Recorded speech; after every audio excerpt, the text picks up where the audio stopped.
first up today, we're talking about something that is super Pacific Northwest, razor clams.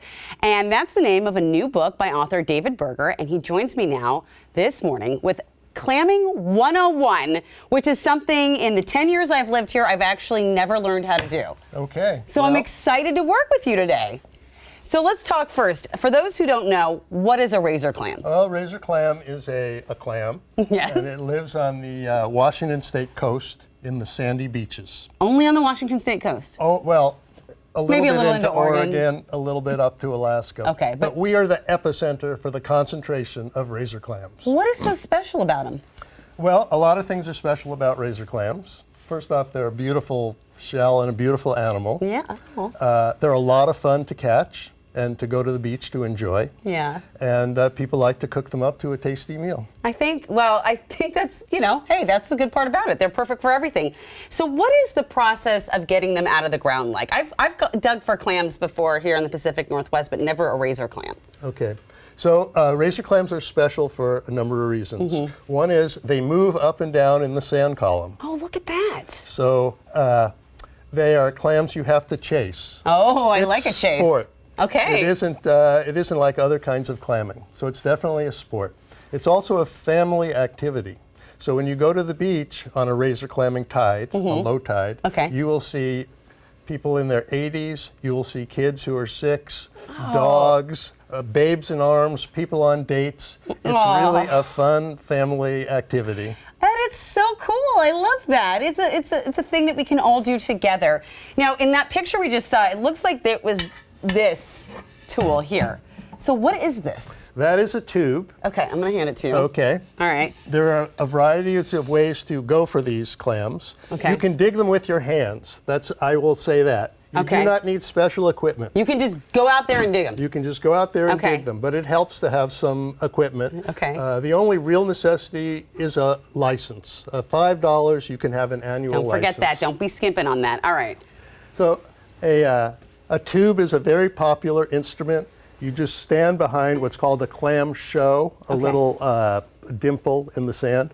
Wiggle this into the ground, pull it up, and release it.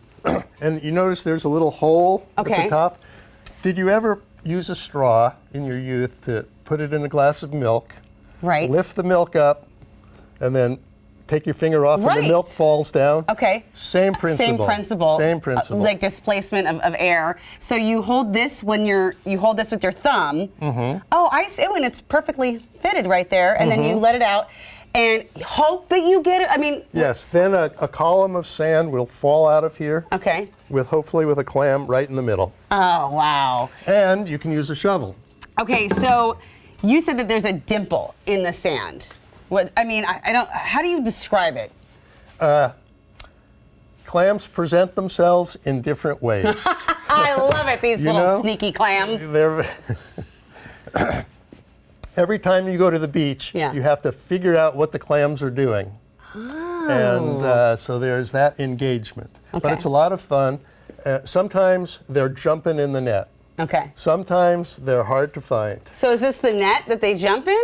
That would be a net that they jump in. Okay, that is a gigantic clam. That is a good-sized clam just out of the ground. And you can see it has that foot at the bottom. Okay. And that's what holds it into the ground. And so when you're pulling them up, it's fighting back. They're quite strong. Oh, my goodness. Yeah, that's a very powerful foot. I compare it sometimes to an elephant's trunk. It's a very mobile, powerful, muscular appendage. Interesting. I'm interested with the other tools do. I think this is really fascinating. So explain to someone what do these other tools do? Okay. Well, these are the two main tools, but the tubes come in 3 or 4 or 5 different formations. This is just one. Okay. The shovels also come in a lot of different configurations. This is a specialized tool. This is just for clamming? This is just for razor clamming. Oh, specifically razor clamming. Yeah, you notice the angle on the head. So for these, you position yourself in a particular way next to the show, which is how the clam shows itself, and you insert it about 5 to 6 inches behind the show, and then you dig like a demon. And do you dig towards the ocean or away from the ocean?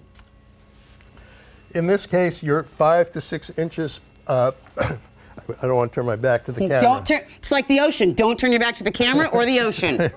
So I will just also say another very interesting fact about razor clams.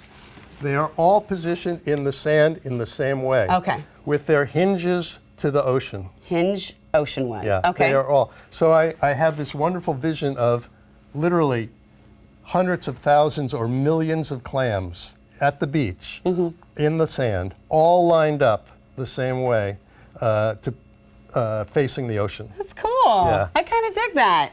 All right, so these are all different kinds of things. Basically, what are some of the best spots to go clamming in, if you feel like sharing that information? Yeah. Well, it's unpredictable because you cannot know exactly when the clams are going to be, let's say, showing or not showing. Right. But all the sandy beaches of Washington State, and we have about 50 miles of sandy beaches, are prime habitat for razor clams. Wow. We really have wonderful prime razor clamming habitat. Why are the dates to do it so it seems a little infrequent. I was trying to research the dates, or it seems like it's very specific. Why is that the case? Razor clam tides occur when the tides are low. Low, okay. and when lowest tides. So the lowest tides occur at the full moon and the new moon. Okay. So it's basically about 2 weeks out of every month. And Okay. those are the possible dates for Okay. razor clamming. Then the Fish and Wildlife analyzes the beaches, and if there's enough clams, they allow clamming. And if there aren't enough clams, they don't allow clamming. See? That's a simplified version of that. I am so grateful that you have shared all this knowledge with us, because it does take someone who really knows it to get us recreational clammers out there.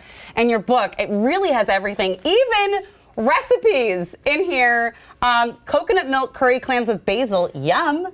Have you made that? We've made that, absolutely. But you know, with seafood, the simpler, the better. Okay. So if you catch some razor clams, the simplest, nicest thing to do, just pan fry them in some butter Okay. and eat it with a baguette, and you're in seventh heaven.